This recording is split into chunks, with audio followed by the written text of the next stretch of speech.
Hi students, welcome to PhD Jobs and Admission. This is Gauri. So in today's session में आप सभी के साथ पंजाब यूनिवर्सिटी यहाँ पे जो PhD एंट्रेंस होने वाली है उसमें जो रिसर्च मेथोडोलॉजी का सब्जेक्ट है वो सिखा रही हूँ. एंड इन टुडेज सेशन हम रिसर्च मेथोडोलॉजी के PYQs देखेंगे ऑफ द ईयर 2022 ऑफ PhD entrance test at Punjab university. Okay, so students, इस सेशन को देखने के बाद आपके जो कॉन्सेप्ट्स है रिलेवेंट टू रिसर्च मेथोडोलॉजी वो तो क्लियर हो ही जाएंगे, बट आपको आइडिया मिलेगी कि एग्जैक्टली आपको किस प्रकार के MCQs रिसर्च मेथोडोलॉजी सब्जेक्ट के अंदर पूछे जाते हैं in PhD entrance test at Punjab university. As well काफ़ी सारे PYQs रिपीटेटिवली पूछे जाते हैं, सो उसी की भी आपकी प्रैक्टिस हो जाएगी. ओके, सो स्टूडेंट्स, काफ़ी सारे PYQs है रिसर्च मेथोडोलॉजी के ऑफ द ईयर 2022 बिकॉज हर एक सब्जेक्ट में आपको रिसर्च मेथोडोलॉजी सब्जेक्ट के अंदर काफ़ी सारे अलग अलग क्वेश्चंस पूछे थे PhD एंट्रेंस टेस्ट में. ओके, सो ये सारे PYQs मैं आप सभी के साथ अभी डिस्कस कर रही हूँ in days session. Okay, so now let us begin. So students, जैसे आप सभी को पता है Punjab university PhD entrance test है and which is on 28 August, जिसमें आपको 50% MCQs और 50% क्वेश्चंस आपको रिसर्च मेथोडोलॉजी सब्जेक्ट के ऊपर पूछे जाएंगे एंड 50% क्वेश्चंस आपको कंसर्न सब्जेक्ट के लिए पूछे जाएंगे. सो इस PhD एंट्रेंस टेस्ट को क्वालिफाई करने के लिए आप सभी को 50% मार्क्स तो स्कोर करने ही है. सो जिसे करने के लिए हम सारे स्टूडेंट्स को research methodology complete course provide करते हैं, जिस कोर्स की मदद से सारे स्टूडेंट्स रिसर्च मेथोडोलॉजी में काफ़ी अच्छे मार्क्स स्कोर करके PhD एंट्रेंस टेस्ट को क्वालिफाई करते हैं, जिसमें आपको full syllabus video lectures provide किए जाते हैं, जिसमें थियरीज एंड MCQs दोनों के ऊपर भी लेक्चर सीरीज अवेलेबल है. आपको इसमें full syllabus notes and mock test provide किए जाते हैं. सो बेसिकली हमारे पास ऐसे 10 मॉक टेस्ट अवेलेबल है. Each mock test contains 40 MCQs. That's why overall आप इसमें 400 MCQs सॉल्व करते हैं. सो स्टूडेंट्स, मॉक टेस्ट को सॉल्व करने के बाद आपको समझ में आता है कि आपका प्रिपरेशन कहाँ तक हुआ है.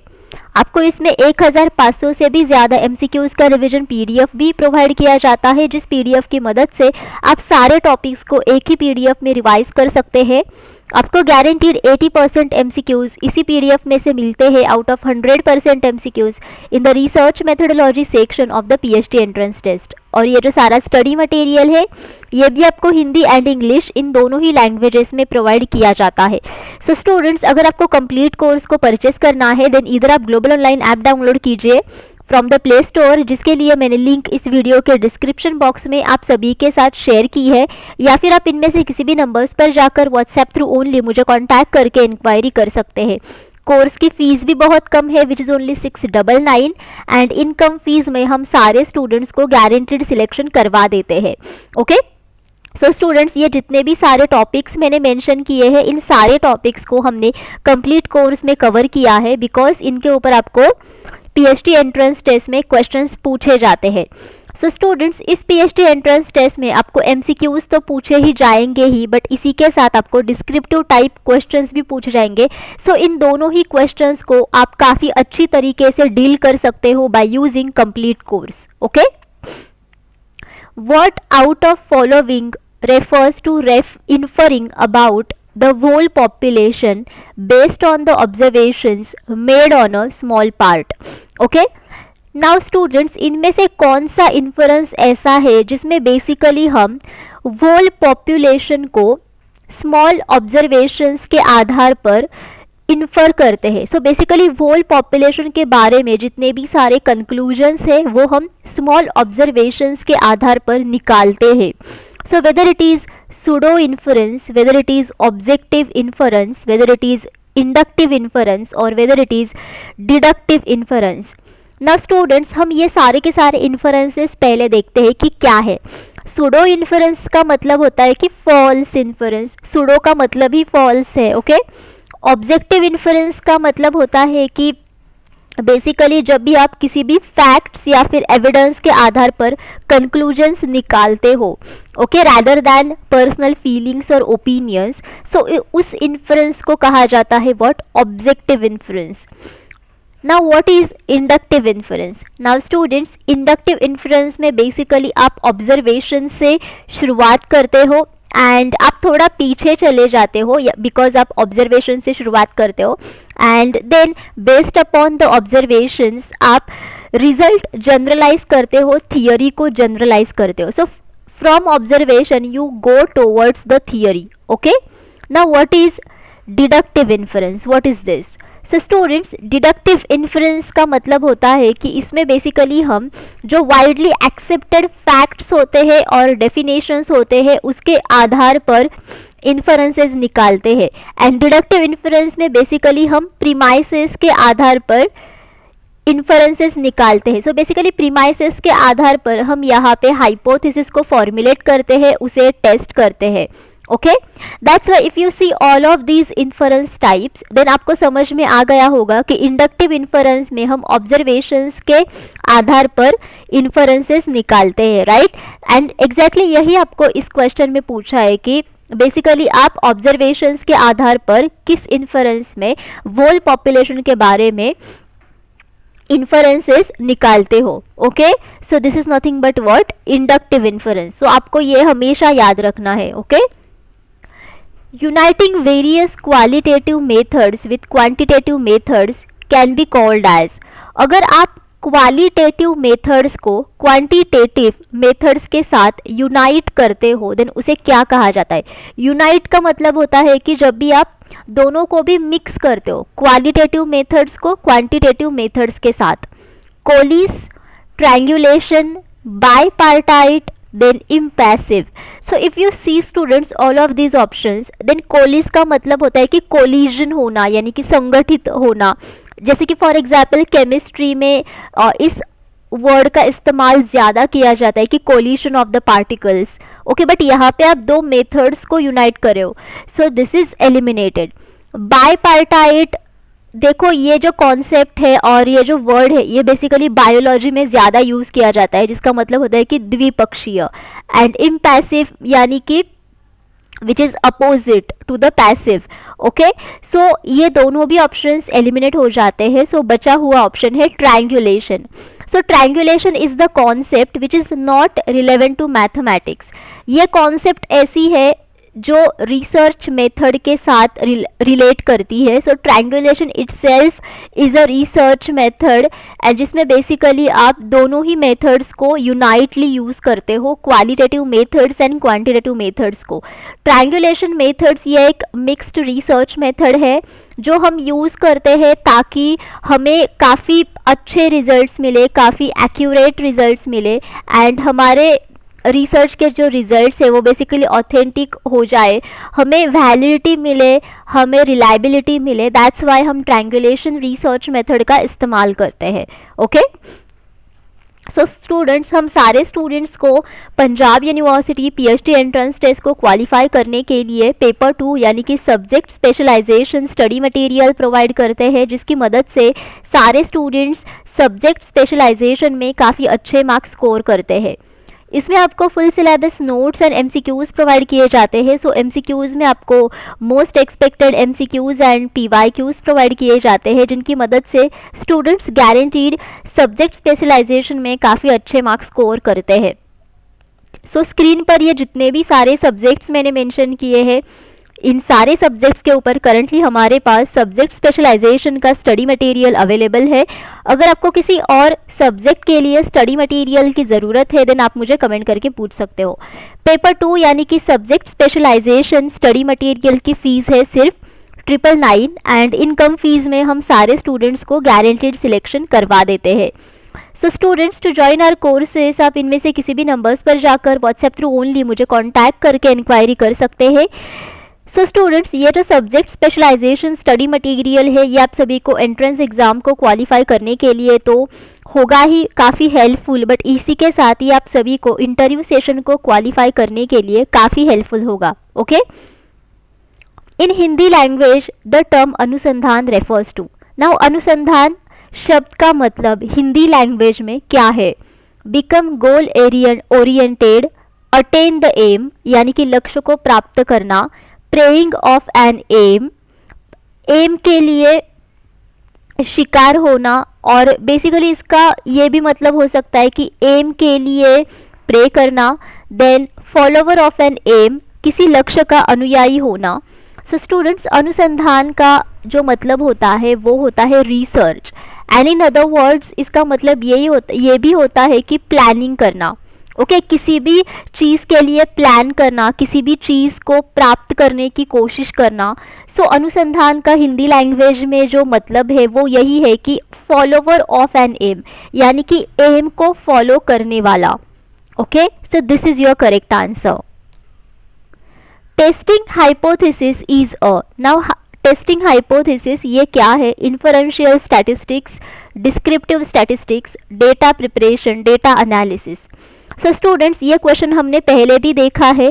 हाइपोथेसिस का मतलब होता है कि predictive statement about the research outcome, right, and इसी स्टेटमेंट को टेस्ट करना यानी कि testing hypothesis.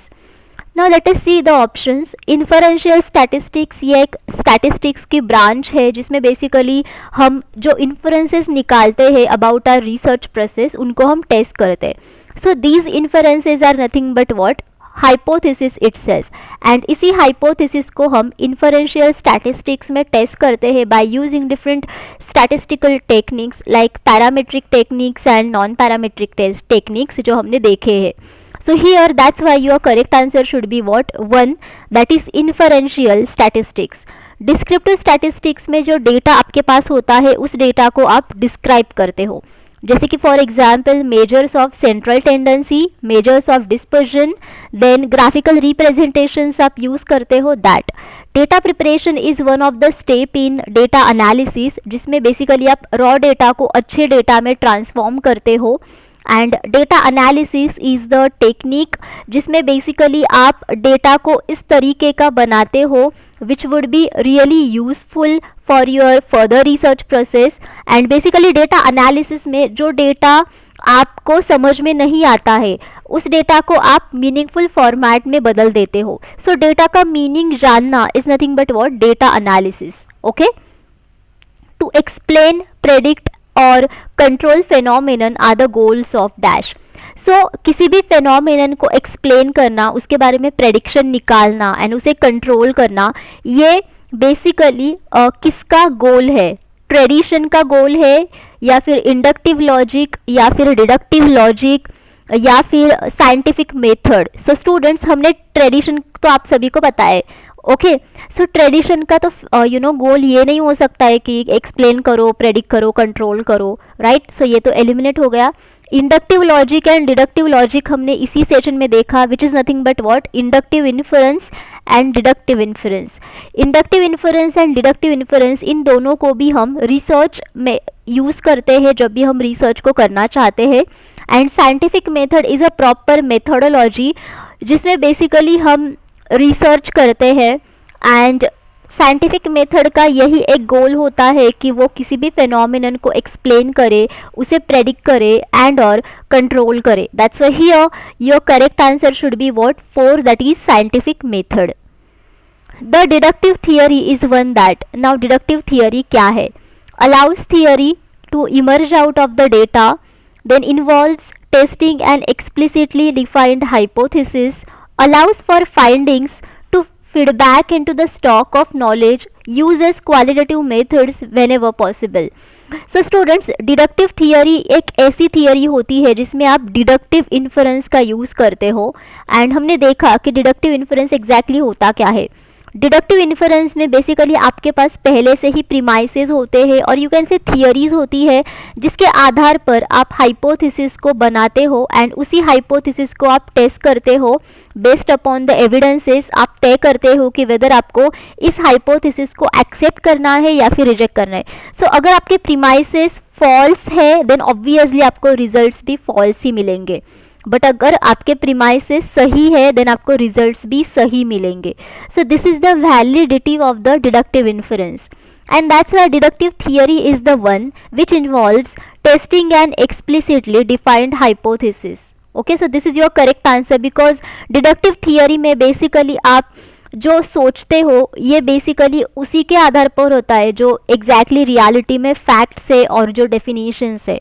Okay Which of the following is a preferred sampling method for the population with finite size? Now इनमें से कौन सी सैम्पलिंग मेथड आप इस्तेमाल करोगे जब भी पॉपुलेशन साइज ये फाइनाइट है, यानी कि पॉपुलेशन साइज के बारे में आपको पता है कि नंबर ऑफ पॉपुलेशन कितना है एंड बहुत ही फाइनाइट पॉपुलेशन साइज है. Systematic sampling, purposive sampling, cluster sampling, then area sampling. Okay, so students, जब भी पॉपुलेशन की साइज फाइनाइट हो देन इन दिस सिचुएशन आप कुछ ऐसे सैम्पलिंग टेक्निक को यूज़ करोगे, ओके, जिसके थ्रू आप उस फाइनाइट पॉपुलेशन में से ऐसे सैंपल्स को सिलेक्ट करोगे which is the proper representative of the population. So in this case आप सिस्टमैटिक सैम्पलिंग को यूज़ करोगे बिकॉज सिस्टमैटिक सैम्पलिंग में आपको पहले से ही पॉपुलेशन की साइज पता होती है एंड इसमें बेसिकली आप according to the population size काफ़ी सारे इंटरवल्स बनाते हो, but these are the equal intervals. And आप फॉर एग्जाम्पल अगर आपके पास पहला इंटरवल है, सो फ्रॉम दैट इंटरवल आप रैंडमली किसी भी एक सैंपल को सिलेक्ट करते हो एंड बाद में जितने भी सारे इंटरवल्स होते हैं उनमें आप उसी nth सैंपल को सिलेक्ट करते हो. एंड दैट्स वाई अगर आपको पता है पॉपुलेशन की साइज क्या है देन ऑब्वियसली आप ये सारे इक्वल इंटरवल्स बना सकते हो according to the number of population size. This is possible. Purposive sampling ये एक नॉन रैंडम सैम्पलिंग टेक्निक है जिसमें basically according to the purpose of the researcher उसी सैंपल को सिलेक्ट करता है. क्लस्टर सैम्पलिंग ये एक रैंडम सैम्पलिंग टेक्निक है बट इसमें आपको बहुत लार्ज सैंपल साइज की ज़रूरत होती है बिकॉज आप क्लस्टर्स को सिलेक्ट करते हो. एरिया सैम्पलिंग ये एक क्लस्टर सैम्पलिंग का ही सब टाइप है एंड एरिया सैम्पलिंग में भी आपको काफ़ी लार्ज पॉपुलेशन साइज की ज़रूरत पड़ती है बिकॉज ये एक एरिया सैम्पलिंग है जिसमें आप एरियाज के थ्रू सैंपल्स को सिलेक्ट करते हो from the different areas. Okay, the mean and variance of poisson distribution are both. Now poisson distribution में जो मीन एंड वेरियांस है वो क्या है? 0, 1, 1 upon lambda lambda. So students, Poisson distribution में बेसिकली जो एवरेज नंबर ऑफ सक्सेसेस होते हैं which are occurring in given time interval और region, okay, those are basically what? Lambda. So lambda is nothing but a parameter, or you can say it's a value, okay, which is occurring successively, okay, in a given time interval or in a region, okay. So this is called as lambda. And ये जो lambda होता है which is equal to what? Mean and variance. So Poisson distribution में mean and variance is equal to lambda value. And that's why poisson distribution में mean and variance की value equal होती है which is equal to lambda. And lambda ये एक Poisson distribution का ही parameter होता है जो बार बार उसी टाइम इंटरवल में और उसी रीजन में आता है. That's why here your correct answer should be what? 4, that is lambda. Which of the following can not be the probability of an event. Now इनमें से कौन सा किसी भी इवेंट का प्रोबेबिलिटी नहीं हो सकता? 0.0, 0.3, 0.9, 1.2. सो स्टूडेंट्स देखो, किसी भी इवेंट की जो प्रोबेबिलिटी होती है वो 0 एंड 1 के बीच में होती है including 0 and 1 value. And that's Y इसका मतलब ये होता है कि less than 0 and greater than 1 जो वैल्यूज होती है these are not the probabilities of event. and if you see these options then 1.2 is greater than 1. that's why ये probability event की नहीं हो सकती. which test is applied to analysis of variance. now analysis of variance में हम कौन सी test को करते हैं? t test, z test, f test, chi square test. So students, ANOVA यानी कि analysis of variance which is a parametric test जिसमें basically आप 2 से भी ज़्यादा ग्रुप्स के मीन्स को कंपेयर करते हो एंड अगर आपको सिग्निफिकेंट डिफरेंस दिखाई देता है then it means that there is relationship between the variables under study. Okay, and analysis of variance में बेसिकली आप एफ टेस्ट को यूज़ करते हो ताकि आप वेरियांसेस को कंपेयर कर सको.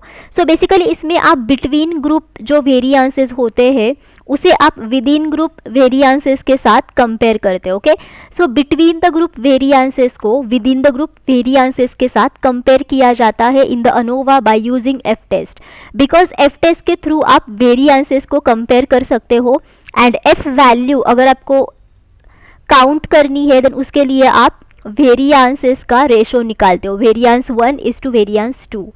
So that's why here your correct answer should be what? 3, that is F test. So students, thank you for watching this session. I hope all of you understood whatever I have discussed with you in this session. But अगर आपको कोई doubt है then आप मुझे comment करके पूछ सकते हो. ओके